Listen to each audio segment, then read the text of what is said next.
欢迎大家收看由大飞哥软件自习室出品的鼠标键盘自动化软件系列教程。Hello， 大家好，今天讲解一下流程任务。首先，我们先录制一下，点这个位置，停止，然后在主流程中去调用子流程，拖拽，然后选择这个子流程1，确认，然后运行，看一下，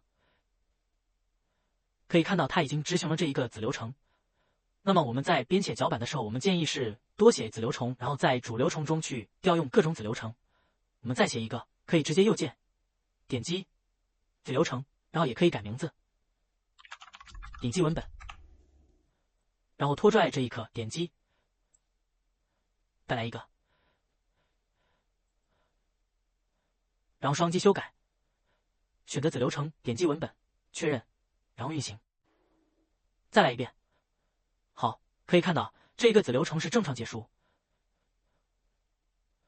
如果我们在这个子流程中去创建这个图像任务，然后随便截一个图，比如说是这个位置吧，确认，确认，然后运行一下。好，可以看到我们没有找到图像，然后子流程是异常结束。如果是没有找到图像或者是一些异常状态，那么子流程也会是异常状态，所以我们可以判断一下子流程。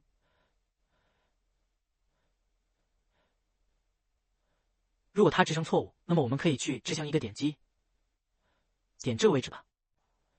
好，再试一下。好，可以看到我们进行判断的是个子流程的一个状态。我们这个子流程异常结束之后，我们去判断，如果上一条任务执行错误，那么我们就进行一个点击，是这个意思。然后我们再来讲一下这一个退出当前流程，删除一下。我们在子流程中可以颠用这一个退出当前流程。如果是我们在第二个位置写了退出当前流程，我们来看一下效果。运行。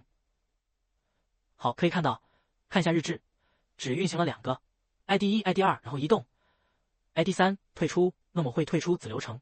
子流程会直接退出，然后主流程的话就没有任务了，那么就直接结束任务了。所以是如果在子流程中去调用这一个退出当前流程，那么是结束，仅结束子流程。如果是在这一个，我们把这个删除一下。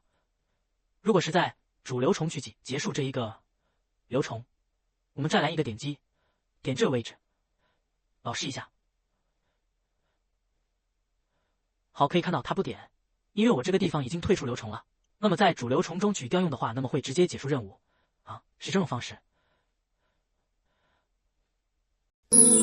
温馨提示：在注册软件的时候，要填入我们的邀请码 china365law@163.com。